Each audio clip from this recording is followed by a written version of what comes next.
There's a lot of stuff on this bar here. This is the most ridiculous flight I will ever have in my life, and I have Marco here to thank for it. So, yeah, I think we should just dive right in. Let's check these things out. We got OFC, we got Weller Millennium, and we got Double Eagle Very Rare. And I don't know if you could see my arm hair is raising as he said those, because it's just like, this is so exciting. I'm your drinking buddy. All right, buddies. So we're starting off with OFC. So Old Fashioned Copper. This is the original name of the Buffalo Trace Distillery. This is vintage 2005. We don't know a ton about this one. There's no information at all on the website anywhere.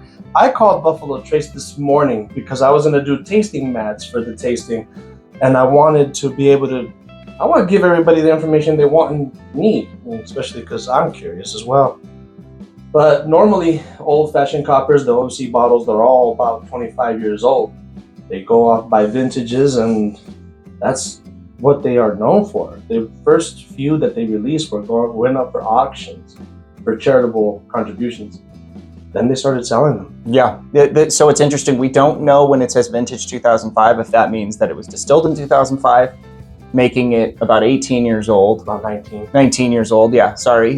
Don't know what year it is. Or if it's vintage 2005, meaning that was when it was bottled, which would be pretty weird. I don't think it's that. But normally it is. So the guy at Buffalo Trace told me, well, we know that it was distilled in 2005. Okay, we do know. Okay, good. That's what he said. All right. But I'm trying to go back off memory. I mean, it was distilled in 2005. So that would make sense, because then that's when they barrel it and then they release it 19 years later. So I'm assuming that this is a 19-year-old bottle. Yeah. And that makes sense. But then worst case scenario, this is a 4-year-old bottle, which sucks for this price point. But it's 90 proof. There's no way. It smells it's so really old. Cool. So like everything, the wood on this thing is gorgeous. Yeah, it's wood, and it's copper on the copper here, copper on the inside. Yeah. I'm gonna swing around here and open it. This right here is copper, not this part. It opens up like a hidden door in Dracula's castle. And let's give it some notes. Let's give it some. Here is copper. The OFC is copper. This here again, and then the cap. And I'm not drinking this with it, like I said. I will say the nose is heavenly. It is a very nice nose. It's like cherries. Oh yeah, absolutely. You can have some. No. You're saving it for Saturday. I'm saving it for Saturday. This is yours. Okay. So cherries, raspberries for me, and then just enough oak, like not overpowering oak. So I'm going to give you YDB nosing. It's damp basement. There's not Dusty Grandma. No Dusty Grandma on this one. No, she's not in here, not right now. No. Nothing dusty, but definitely like it is floral. Floral as well. It's yeah, good call. And I get the orange peel. Oh, definitely. Dude, right before you said it, I was like, this smells like an old fashioned. Got that orange in it. Yeah. So yeah, the distillery E.H. Taylor built, he was the first person to ever do the copper stills and steam for bourbon purposes. I don't think he was the first one to ever do copper stills since... Yeah, definitely copper stills were being used in Europe. I think that was Aeneas Coffee who created them. I believe Irish tradition is... Irish tradition is... But this bottle is representing just the vintages of in honor of E.H. Taylor from 1870, from when he built that distillery. It's crazy that they're still having to be able to use this. I'm going in. Go in. Dude. Yeah. It's really stupid good. It's really stupid Okay. good. So it's a little nutty. It's got the cherries for days, just cherry candy, black, red licorice, little bit of a rice spice thing, very subtle, nice oak presence, lots of oak. It doesn't go into medicinal cherry territory. It's more like candy cherry. Oh man, it's beautiful. It's beautiful. It's like, honestly, I don't know if I could say it's worth how much it costs, because they're so expensive. But being able to split it and do it into a pour situation, I think that's where you get into it's worth it territory. Well, I mean, it's worth the experience when you're doing the tasting. Buying an entire bottle, I mean, for those of you that can, good on you. But like, Not a lot of us can. But it's cool to be able to say, I'm going to save up, and I know at least somewhere around town there's going to be a bar that's going to have it. Yeah. And I'm going to save up for the poor. And do a pour. Yeah. You know what I mean? Now, I would say this reminds me of what you get out of Pappy 20, Pappy 23, as far as flavor profile goes. Well, and those are the milder proofs as well, I believe. I know Pappy 20 is like 96, I think. Yeah. They're all this, I think it's around 90. I think it's 90.2. I think they're all either, okay, maybe I'm wrong. I thought they were all either 107 or 90.2. As far as I know, I think the lowest proof is going to be the 12-year. Yeah, I thought the 12, the 20, and the 23 were all the same, but I could be wrong. I still have the bottles at the restaurant. But yeah, it reminds me of that, the experience you expect to get out of that, where you're like, this is going to be a life-altering whiskey, and you don't really get that. It's great whiskey. But here you're bordering on life-altering whiskey. As you're drinking this, pretend that this is a $60 bottle. What value would you give it? Amazing value. I mean, if it was $60, it would be like unparalleled. Like nothing could. No, but I'm saying, would you say that this bottle could actually be worth more? Would you give it the value that this is worth, or would you put it like $500, $1,000? It's very difficult for me to price anything over 500. I think 500 to 1,000 is what I would be comfortable saying for something like this. Okay. But I get it. You're getting the experience. You're getting this box that's wood. You're getting the copper. You're getting the Assuming this is a 19-year-old. I keep saying that only because we really don't know. No, we don't know as much. So if this was distilled in 2005, then that would make sense that this is a 19-year-old bottle, which means this is the youngest OFC. Yeah. Okay. Kind of. So, and this is actually the first OFC that's been released since 2019 or 2020. Because I got a bottle of the 1995 release, or vintage, I should say, and that was the last time I've ever heard of OFC being released. There was about 2 years ago where I saw posts of them hitting Costco's in California. Yeah, but it was the 1995. I think it was that release from like 2020 or 2019. Yeah. I think it's 2020. But they seem to hit a lot of Costco's, and they were dramatically below retail, which is kind of crazy. Wow. I mean, Costco, that's what they do. They buy it, and not a lot of people know that you don't need a membership to buy alcohol. So everybody that has a membership, you're paying for the membership fees. And Costco marks up their stuff at least 13%, and then they make their money off memberships. Yeah. So let's all cancel our membership. Well, yeah, that's pretty exceptional. Should we move on to Weller Millennium? You want to leave a little bit for yourself, and then all right. Yeah. So Weller Millennium is next. This is the most expensive of the flight, and not particularly close. No.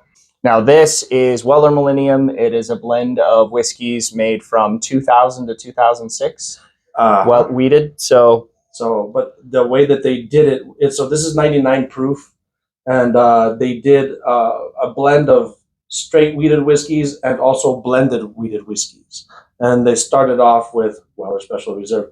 And when you nose it, I smelt it earlier as we poured it, and it actually smells like Weller Special Reserve. And I'm not saying that to give you like any off-putting vibes on it, because of the fact that I feel like maybe you should smell that, because I think that is probably the one part of it mainly use, especially because I bet you that Special Reserve is probably the 2000 blend. Yeah. Or one of the bigger portions. I'm not too sure. I don't know. And they must be pretty special barrels to say this is better than something we would put in a bottle for Pappy or Weller or Weller, W.L. Weller, or William LaRue Weller. This is so good, we got to save it for something more special. Yeah. And then this one opens up by sliding it like that. It has a switch in the back for me to be able to turn on and off the light. And then there's a little compartment here where they have a certificate that tells you about the bottle and tells you about exactly what I just said about the wheated blend and the straight wheated bourbons that were used to do this. And then it tells you on the bottle, on the certificate, bottle number out of whatever they did. This was 2850 is the bottle count, and I think the bottle number on this one is 2241 if I'm not mistaken. And if you want to buy a bottle of this, it's going to be about $8,000 retail. Yeah. Retail, not secondary. No. Retail. But from what I heard, secondary value on this is not that far off. It's I looked into it earlier, about $9,000 for secondary. Yeah, which is crazy because It's hard to get somebody to pay more than $500 for a bottle. oh, dude, you should. So, I would say at least. I've but- heard the 25-year Eagle Rare went for $50,000 on the secondary market. It also has the crystal decanter top here on the Yep. side as well. So That's one thing that the OFC did not have was a different Decanter a top. crystal decanter, but it makes sense because it's a copper topper. oh yeah, It's a That makes copper sense. cork. beautiful, beautiful box, beautiful nose. So you do make a good point there that it's got a. I'm gonna close this. Don't mind. No. Just so we see each other a little better. The nose is beautiful. You are not far off when you say Weller Special Reserve, and you don't mean that in a bad way, because I don't mean that in a bad way either. It has that vibe where on the nose you get the cherry. Yeah, absolutely. There's cherry, there's brown sugar, there's bourbon vanilla, like classic bourbon things going on. But there's also a ton of oak. There's a ton of oak. The medicinal cherry is here. Cherry, the orange peel, the caramel, the baking spices. You smell like that brown sugar, molasses. Tons going on in the Cinnamon. nose. A little bit floral, like Good the last Lord. one, but not as floral as the last one. Again, when you drink these types of things, if you drink these types of things, and if you want to drink these types of things, don't think of the dollar value. It's the experience. It's the experience. I'm loving it right now because I'm enjoying this with Marco here, my best buddy here. You know, just enjoying this. I'm able to do this, honestly. Very oaky, Is a little it very bit oaky? tannic, not overdone, Okay. not I was overdone. gonna say, is this? Remember how? But I love oak. Like Yeah, but remember how nasty the 23 Van Pappy was. I wouldn't say nasty. I would definitely say that that one does taste over oak, and I think that might have to do with the proof, because when you're watering down a whiskey that's over 20 years old, you're going to end up only tasting the oak. And at 90-ish proof, the 23 just kind of. That one did to me taste. When you said watering down the proof, And it had actually had like what, like if it almost had like the way that mold smells. vermouth is how I described it. It Vermouth was mixed with just like straight oak. Yeah. I don't like it. You put those flavors in my head as I drink that good whiskey. Definitely got that. This one does have a little bit more of that dusty thing going on. You get on all the older stuff. It's got a little bit more of the rick house smell that I call a dust. That I call a wet basement. Yeah, it's. Dare I say, not quite as good as the OFC. Wow. Yeah, I do really like this. I think this smashes any of the Pappies. I mean, it better, but it smashes any of the Pappies. But that OFC was really special. Is it better than WOW? Oh, yeah. Really? Yeah, because it's just got... Picking this up.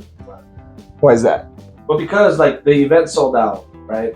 And I was kind of hoping it wouldn't, because remember I told you the type of tasting I wanted to do? Mm-hmm.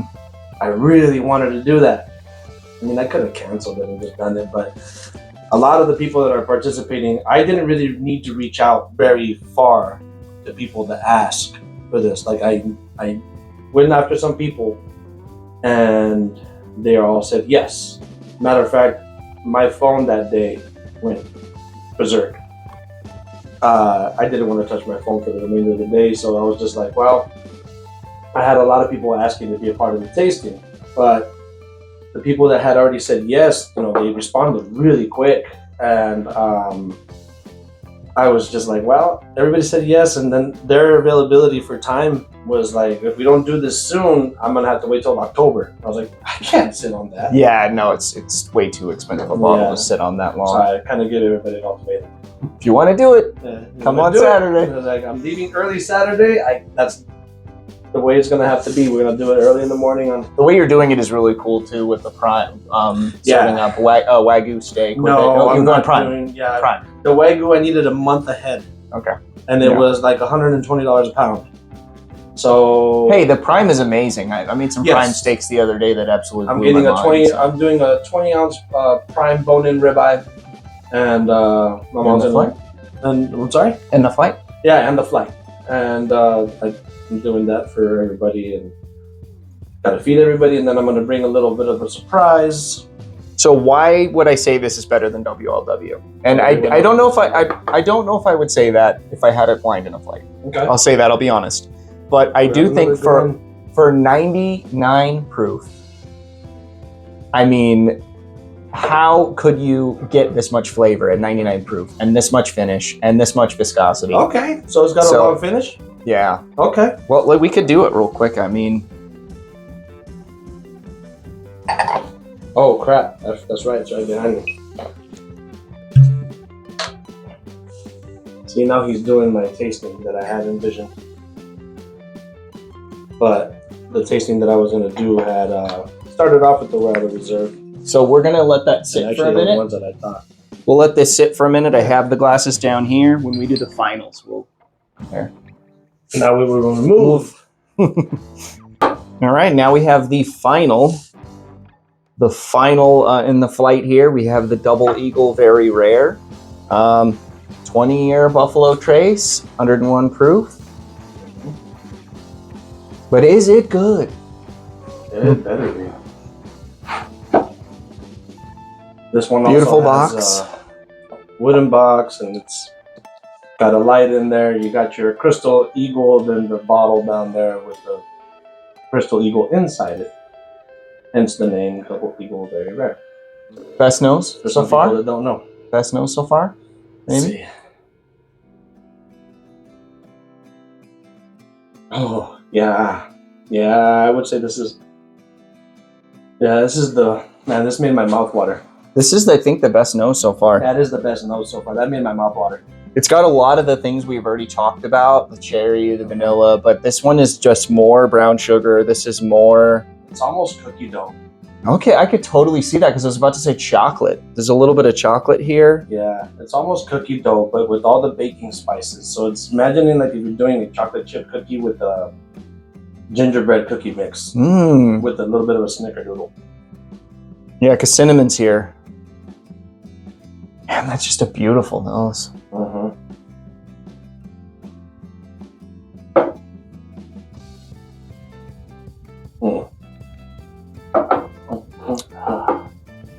Ooh. Ooh. This is really good too. This is a really, really special palette because... Okay, we'll swap. No, I'm just kidding. Hey, I'm fine. So it's just cherry. It's got this really interesting cherry thing. I'm gonna close this. Mm-hmm. It's got this really interesting cherry thing going on that I feel like I've never experienced. I know I say cherry a lot, but this is just different. So, you know why? Because it's not cherry, it's raspberry. So I want to know, remember that barrel pick of Eagle Rare that you got me for my birthday? Mm-hmm. Kind of smell that. I could totally see that. I have one behind you too. That bright cherry that thing had. Oh, that bottle lasted a day or two. I've kind of been savoring it because it's really good. I should have done that, but I couldn't stop pouring it. It's very mild in it though. Yeah, It's because more potent. it's got this, but just dialed up. You don't got the Eagle 17, do you? No, I've never been able to get one of those. Those are super hard to get, but Hopefully this year. fingers crossed. I have the BTEC still at it's at my house from 2023. I haven't been able to do the tasting on that either because nobody's in town. That'll So, be the next tasting. I actually tempted everybody. Should I bring the BTEC along with everything and just bump up the price? And everybody's like, no. But then, It's just exceptional. It's got a lot. I don't want to keep repeating myself because it's very similar notes to what It's we all got off the Buffalo OFC. Trace. Yeah, but cherry, raspberry, brown sugar, bourbon, vanilla. Just a really nice long finish. The one thing that I would say that this one maybe doesn't have as special as the Millennium, the finish is not as long and as strong on here. I mean, it's only 2 proof points more, but the Millennium has a better finish. It's longer. That for 99 proof, the Millennium doesn't even make sense how long the finish is. that sounds like that wins. The proof is, I mean, the finish is really best exceptional. nose, best finish. And then I think the best Better palate, pour? I think the best palate was the OFC. The Just OFC? overall, the flavor I That's love the crazy. OFC. But So- they all had something special. I mean, they better have something special. Yes. But this is something that, like, I get it. I probably, like, if I was offered one of these bottles at retail, I would pass, just purely because it's a beautiful packaging. It's gorgeous. I'm just not that wealthy, and to me, it's just not something that I would pay my own money for.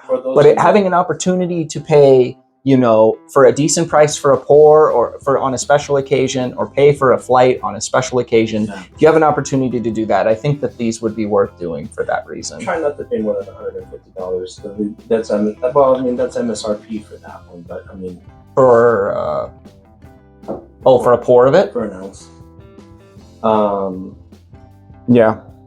I mean, most places that have these types of bottles, they sit there forever because they charge a lot more than that. I've seen it for $500 or more on certain shelves.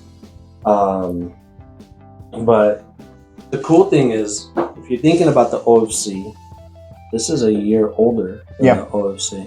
And they're about the same price. This is a little bit more. A little bit more. The packaging is nicer here. Yes. Let's kind of bring them back. So we have OFC, WLW, Weller Millennium, Double Eagle, and Double Eagle Very Rare. You should have seen me driving these things here. I sent a picture to our drinking buddy here, and I put it in the car, and it felt like Christmas. It was beautiful, just having these big old boxes overtake the whole trunk. But when I was driving, I was like, okay. White knuckling it, going 20 miles an hour. I was like, all right. No speed bumps, no potholes. And I was like, and I hear, I was like, damn it, stay put. Felt like I was just leaving the hospital with a newborn baby.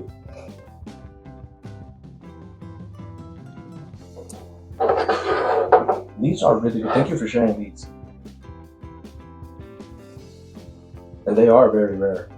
They're probably more rare than this, honestly.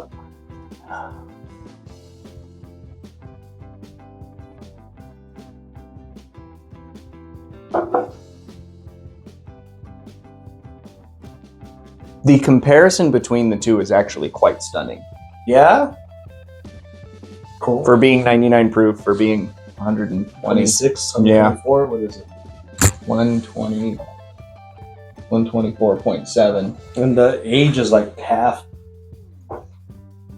But that's a straight. Yeah, age. 12. I think it's 14 and a half, isn't it? They vary by year. This release says 12 and a half in the packaging. Oh, that's what it is. I think the 2019 WLW was 17 years old, but they had it put on the bottle that it was 12 and a half. That one was phenomenal. I like that you get more flavor and more finish off of the higher proof. But I will say, when you're drinking it next to these whiskeys that are blended to the proof that they think that it should be at, and they're, you know, hyper expensive whiskeys, you start to notice some harsh edges on a whiskey that you would normally say is beautiful and unicorn and amazing and is the best. There's harsh edges on here that I've never noticed before because I'm drinking it next to these. In comparison to what he's saying, I've always felt like Early Times Bottled and Bond is a baby version, or actually they're the same age, but it's a, I hate to say knockoff because I really like it, but it's a different version of Small Batch Taylor. Mm-hmm. To me, they taste so much alike, but Bottled and Bond Early Times has rough edges. Yeah, compared to the smoothness of Taylor. When you drink it by itself, that Early Times Bottled and Bond, you're like, yeah, this is just as good as E.H. Taylor. And then you put it next to the E.H. Taylor, and it kind of gets blown out of the water. Mm-hmm. But that's kind of what's happening here. I mean, is this an amazing whiskey? Would I kick your puppy to get in line to get this? I mean, no, I wouldn't do that to my drinking buddies. But poor dog. Why'd you gotta pick a dog? I know. I should have said cat. I don't even like cats. I hate cats too. Yeah. Anyway, I don't hate cats. I don't like cats.